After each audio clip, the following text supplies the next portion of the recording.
Olhe para cá, deixa eu lhe contar uma coisa. Olha o valor que tem uma palavra. E você vai levar isso para casa hoje. Eu conheço uma família no interior do estado do Paraná. E essa família tem uma história interessante. Já se passou muito tempo, mas todas as vezes que eu me lembro dessa história, me causa um impacto da força que há na palavra, na força que há na vida de um homem que honra e usa a palavra. Um trigo sadio, um vinho novo, fresco, e uma unção legítima e autêntica. E esta família desfrutava de uma vida equilibrada, tranquila. Olhe para cá e preste atenção, não se mova. Amanhã é feriado. Eu sei que quem está aqui é porque ama a palavra. Se é verdade, levanta a mão da glória a Deus. Não posso fazer mais do que isso, eu posso pregar a palavra. Olhe para cá. Esta família passou por uma situação muito difícil. E o pai dessa família era gerente de uma grande loja aqui no sul do Brasil. Muito conhecida, lojas HM, Hermes Macedo. E essa família, conhecida, o senhor conhece, né, pastor Reuel? Aqui no sul. E esse homem trabalhava no Bradesco, saiu do Bradesco para trabalhar como gerente em uma das lojas HM. E a loja foi aberta na cidade de Toledo, no estado do Paraná. Quando a loja é aberta, ele vai trabalhar como chefe de loja, esperando a gerência. No ano de 1984, esse homem, ele sai de manhã da sua casa, passa pela loja e termina de acertar uns pormenores de uma moto que ele comprou de ano 84, zeradinho. Abriu a loja, deu início às atividades. E ele saiu de lá e foi até o Detran regularizar a moto. No meio do caminho tem uma avenida muito movimentada. Esse homem é atropelado por um caminhão. O caminhão lança ele no chão e ele dá de encontro ao meio-fio, a cabeça lesionada, traumatismo craniano, sangrando pelo nariz, pela boca, pelo ouvido, dado como morto praticamente, gelado dos pés à cabeça. Em desespero, essa senhora me conta que, não sei se por sorte ou por ironia, mas passa a ambulância do corpo de bombeiro. Toma esse homem e leva para o hospital. No hospital da cidade de Toledo não tinha recurso. Pega esse homem numa ambulância UTI, diante da tecnologia que dispunham, e leva esse homem para Cascavel. Chegando em Cascavel por volta das 9h30 da manhã, ele entra na UTI, entra na cirurgia e sai às 6 e pouco da tarde direto para a UTI, com a cabeça aberta do lado esquerdo, com 32 pontos de um lado ao outro. Naquele tempo, conta essa senhora, que não havia tomografia computadorizada, e logo tinha que abrir toda a cabeça e tirar osso por osso, coágulo por coágulo. Essa senhora conta que esse homem projetava uma casa nova, ser gerente do Bradesco, e acreditava que a abertura das lojas HM para ele seria uma projeção ainda maior, e ele entende, sai do que era original e lhe sustentava, e vai pelo mapa. Mas ele não sabia que o mapa não é o território. O mapa é o mapa, território é outra coisa diferente. Na prática é diferente. Esse homem sai e vai para a UTI. Essa senhora diz que ele passa 60 dias na UTI. Enquanto ele está na UTI, ele vai atrofiando tudinho. As pernas vão dobrando e enrolam atrás do corpo. Os braços se enrolam atrás da cabeça. E aquele homem que tinha em torno de 1,71 m, 72 de altura, ele fica com 1,40 m de tamanho, pesando 36, 38 quilos. Osso, pele, jogado ali num colchão de água, feridas enormes nas costas. Depois que terminam 60 dias de coma, ele volta, fica 45 dias sem conhecer ninguém. Vai definhando, literalmente um rabisco em cima de uma cama. Passado 2 anos e pouco, quase 2 anos e meio, o médico chega e diz assim: senhora, eu acho que não vale a pena a senhora continuar lutando com isso. Esse homem não tem quadro evolutivo nenhum. Ele está com atrofiamento abdominal há muito tempo. É uma questão de dias para parar todos os órgãos. Não tem expectativa, senhora. Ele come por uma sonda no estômago da grossura de um dedo. Olha aí a situação do seu esposo. Traqueostomia aqui, não fala, não ouve.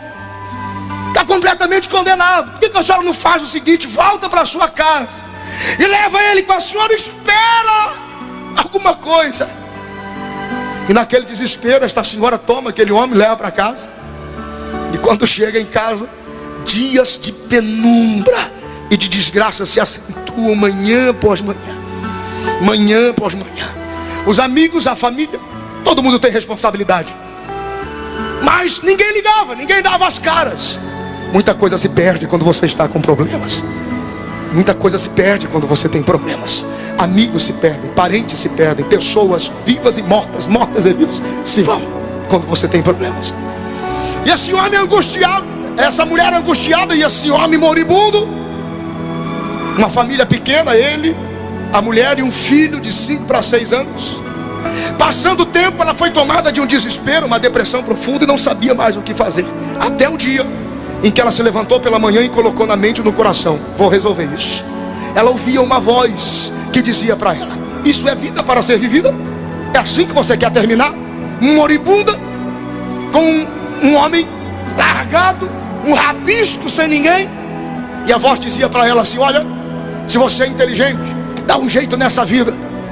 E ela perguntava para a voz que falava com ela: mas o que é que eu faço?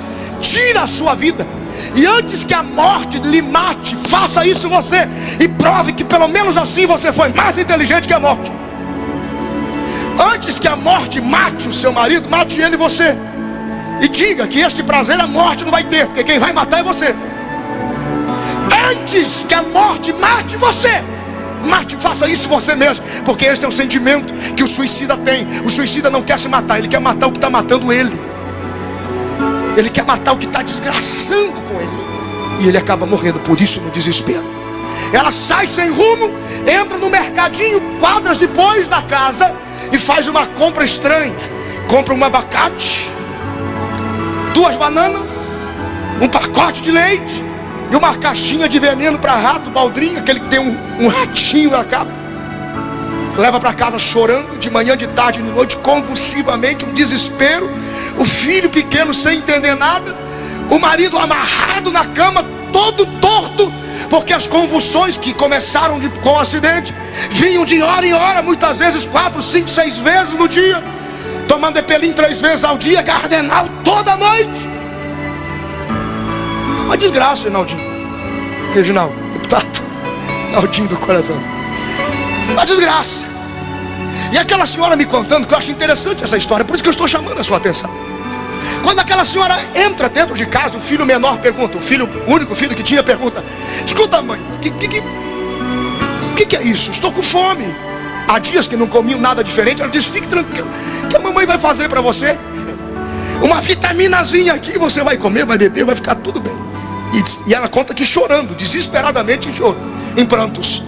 Quando são mais ou menos 11h30 da noite, que era o último horário da refeição daquele homem, ela se levanta, prepara o liquidificador, mistura o abacate, mistura a banana, coloca o leite e coloca o veneno para rato, baldrinho e bate.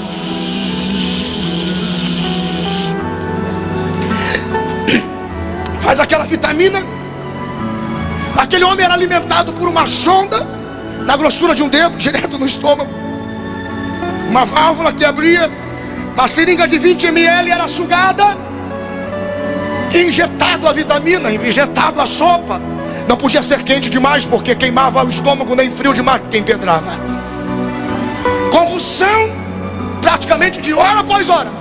Aquela mulher se levanta às 11h30 da noite, em prantos. Ela enche 2 copos com a vitamina envenenada, pega uma seringa de 20 ml e suga a vitamina. Quando ela senta do lado daquele homem, o homem começa a se agitar além do normal. E não era convulsão, era uma agitação anormal. O menino que estava sentado aos pés da cama disse assim para a mãe, para a irmã: mãe, o pai está muito agitado. Por que a senhora não liga o radinho? Liga o rádio da cabeceira da cama. Aquela senhora havia descoberto que quando ela ligava o rádio, aquele homem conseguia ouvir, chamava a atenção dele o rádio, e aí ele parava para ouvir o rádio e ficava quieto e recebia alimentação. A mãe, quando foi injetar, abriu a válvula para injetar, ela parou, estendeu a mão e ligou o rádio. Quando ela ligou o rádio, a programação secular normal terminava e começava uma programação de fundo, uma nova programação, e tinha como fundo uma faixa musical.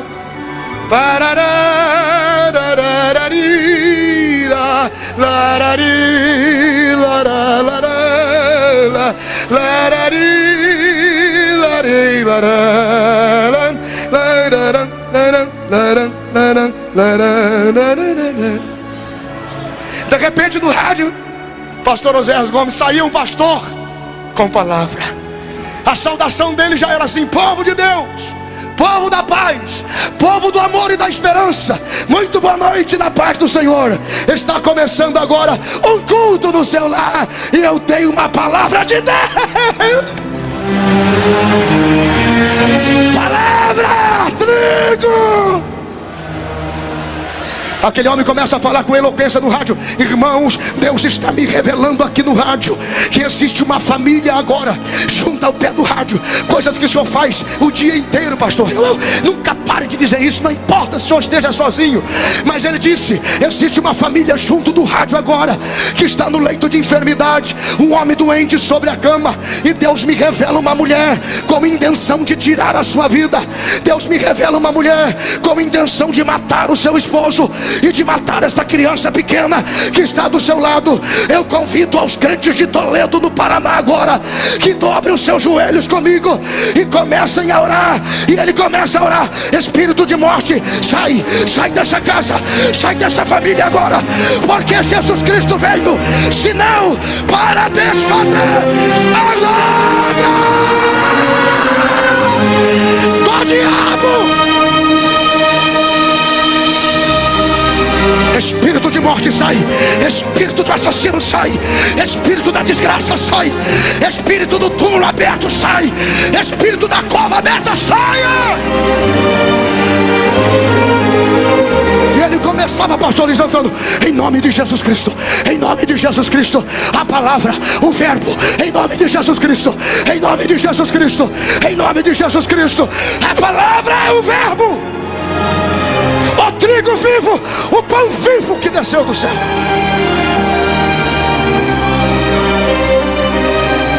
Essa irmã nos conta que algo sobrenatural acontece dentro da casa.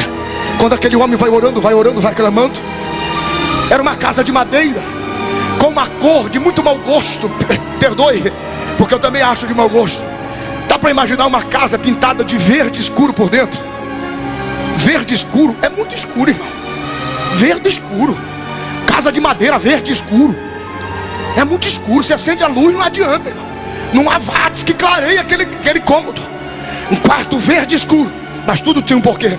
Quando aquele pastor vai orando e o poder da palavra vai fluindo pelo rádio, e o poder da palavra vai entrando dentro da casa, dentro do cômodo, dentro do quarto, a irmã diz que aquele menino pequenininho sentado, ele ficou olhando para a luz. E quando ele olhou a luz começou a se tornar cada vez mais intensa, mais clara, mais clara. E aí quando ele viu, as paredes não eram mais verdes, as paredes estavam todas brancas. A casa estava clara pela glória de Deus que estava dentro do quarto. Quando aquele menino tenta falar para sua mãe que ele estava vendo o quarto claro, ele levanta os olhos e vê um homem de branco na porta do quarto. Irmão, criança de 5, 6 anos não mente. Criança é verdadeiro, pastor João. O senhor sabe disso, João Amaral. Pastor Moisés, criança é verdadeiro. Se criança dizer gosta, é porque gosta. Se criança dizer não gosta, ele não gosta.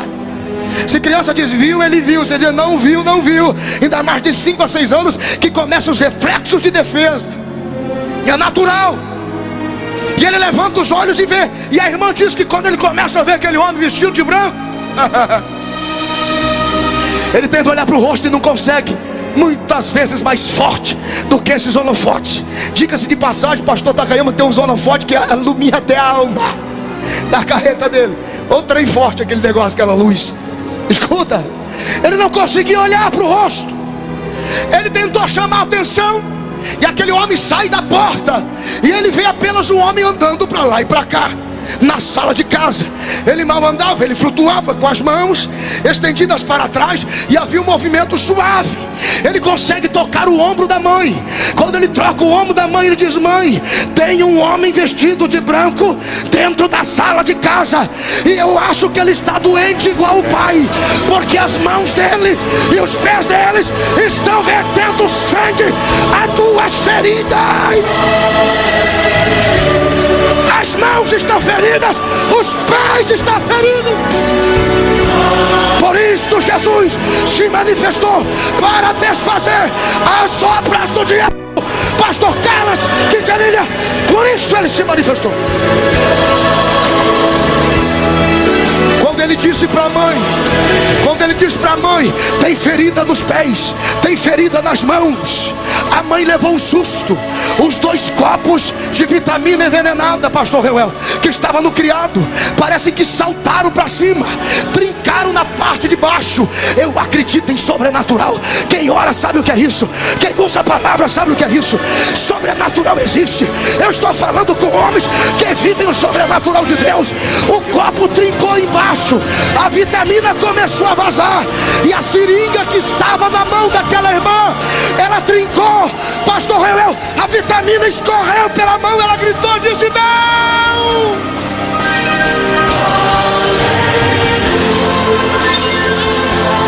Ela foi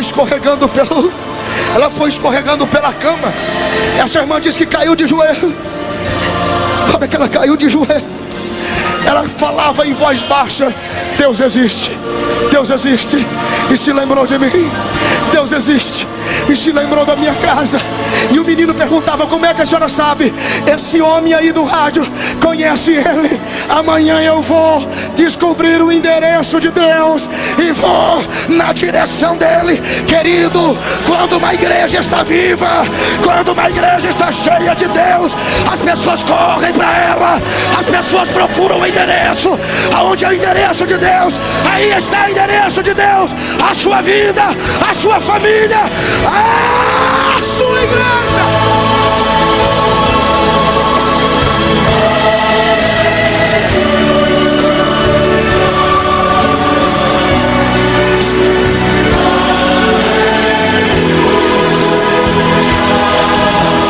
Escute o que eu vou dizer.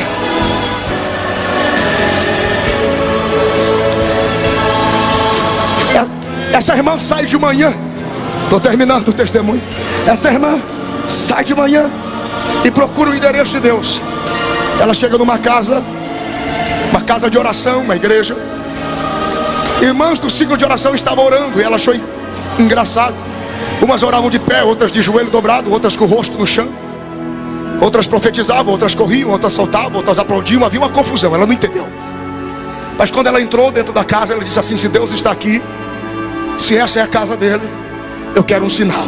Ela olhou, era de manhã bem cedo, o sol já estava forte, mas todas as luzes da igreja se tornaram fortes, claras, incandescentes, brilhavam como se fosse cada uma das lâmpadas um sol. Ela disse: Deus está aqui, aqui é a casa de Deus. A irmã do ciclo de oração se levanta, vai na direção dela e diz assim: minha filha, porque deste crédito à minha palavra, digo eu para ti o Senhor, e aprenda agora a ouvir a minha voz. Não sabes tu que foi eu que entrei dentro da tua casa ontem à noite, pastor William? Eu entrei dentro da sua casa ontem à noite. Foi eu quem toquei aquele homem, toquei todos os ossos do seu corpo, nervos, carne por completo. Filha, assim digo eu para ti: levanto aquele homem da morte agora, coloco ele de pé e bem vivo ao seu lado, mas faço contigo um negócio. Aquela criança, aquele pequeno, não te pertencerá mais, porque nasceu para a minha obra, nasceu para a minha causa. Vai ter dias em que você vai querer passar o Natal com ele, Um domingo com Ele não é mais seu. Quando você chegar em casa, se despeça dele, porque eu estou tomando para mim, para crescer na minha casa, diz o Senhor. A irmã diz que caiu de joelho. Quando ela cai de joelho para dizer a frase meu Deus, ela não consegue dizer meu Deus. Jesus a batiza com o Espírito Santo e ela começa a falar em línguas estranhas pela primeira vez. Enquanto isso, lá na casa, o menino estava cuidando do pai. De repente bate na porta.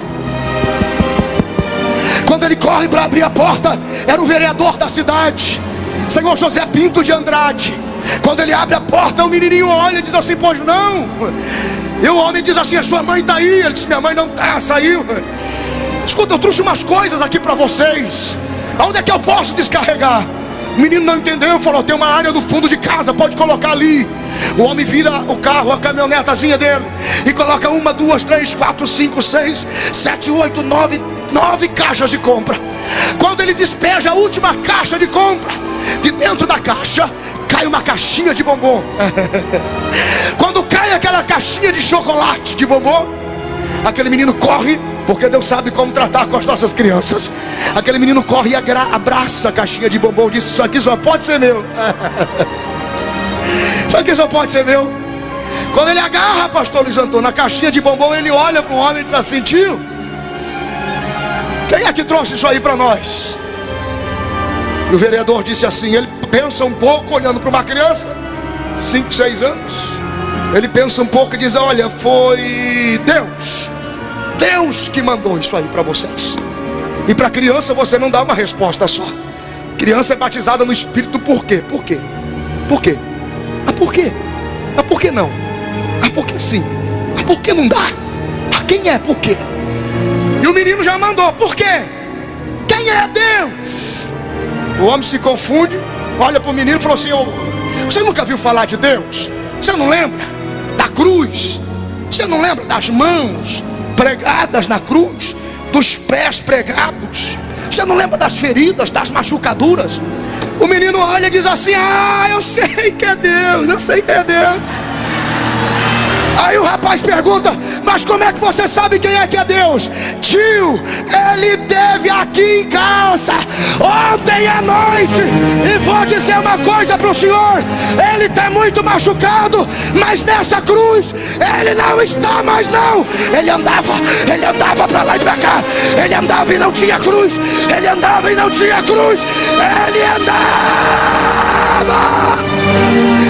e não tinha cruz.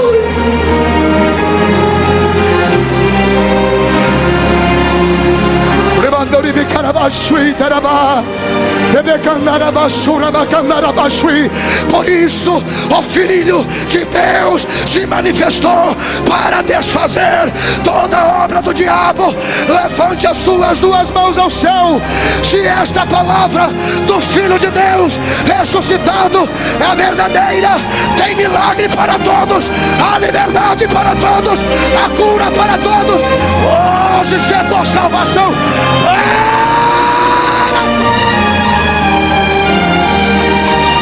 Olhe para cá.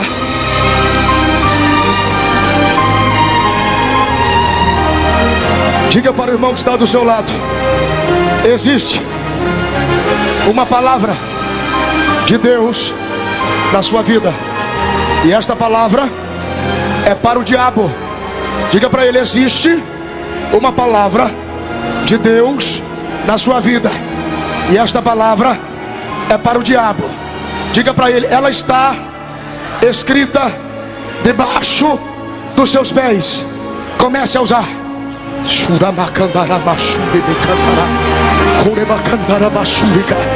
Porque a vitória é nossa pelo sangue de Jesus. A cabeça venceu, você vence. A cabeça triunfou, você triunfa. A cabeça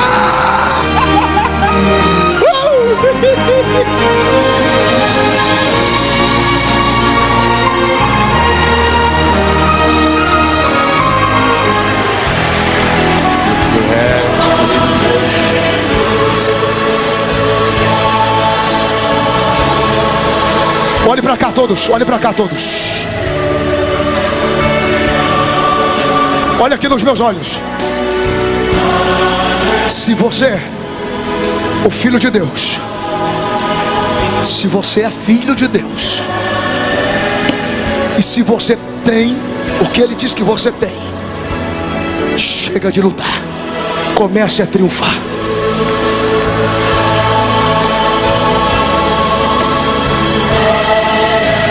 Escute, os companheiros podem estar à vontade para se assentar. Vamos mais uns minutinhos. Aquele homem não entendeu nada, ele foi embora. Daqui a pouco chegou aquela mulher. Assustou quando viu aquele monte de compra. Ela veio correndo, dobrou os joelhos, abraçou um pacote de arroz, outro pacote de feijão, e começou a gritar de novo: Deus existe, Deus existe, Deus existe, Deus existe, Deus existe. Aí o menino perguntou assim: mãe, como é que a senhora sabe que foi Deus que mandou? E a irmã perguntou: mas por que, meu filho? Porque eu acho que ele mandou um funcionário dele aqui em casa trazer isso aqui para nós. Ela abraçou o menino, e o menino falou no ouvido dela: mãe, como que a gente diz obrigado para Deus? E a mãe disse: a gente diz assim, ó. Levantou a mão do menino, e o menino disse junto com a sua mãe: nós confessamos a Jesus como o único e suficiente Salvador de nossas vidas, para seguir enquanto viver. Aquela família não tinha mais nada até o momento. Agora tudo que tinha era Deus. Quando você está vazio, tem lugar para Deus. Quando você não tem nada, é lugar do Senhor ali. Quando você tem demais, não tem lugar para Deus. Quando você não tem nada, tem lugar para Deus. Sabe o que é mais interessante? É que quando eu estava vindo para cá, essa irmã ligou para mim de novo e disse assim: filho, eu e o teu pai estamos orando por você aqui.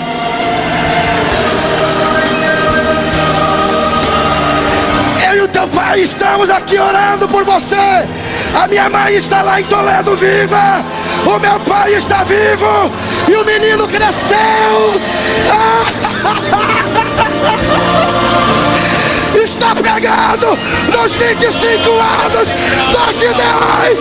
Por isso ele se manifestou para desfazer as obras do diabo. Acabou, acabou, acabou, acabou. Estou aqui, aleluia. Levante a sua mão.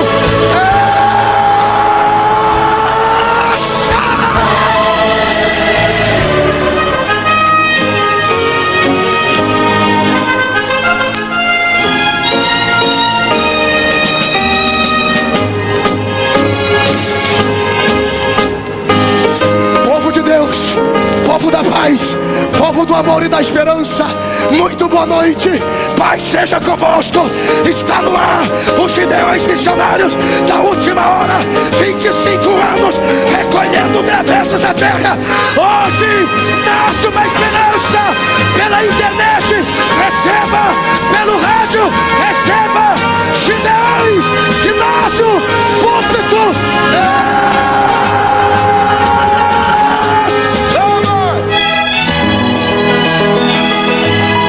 Vida, levante do leito da morte, levante-se para viver. Glorifique ao Senhor, glorifique ao Senhor, glorifique ao Senhor, glorifique ao Senhor. Há uma unção de cura, há uma unção de milagres, há uma unção de poder sobre nós. Quem está entendendo, comece a receber de Deus sobre a sua vida. Comece a receber de Deus sobre a sua vida.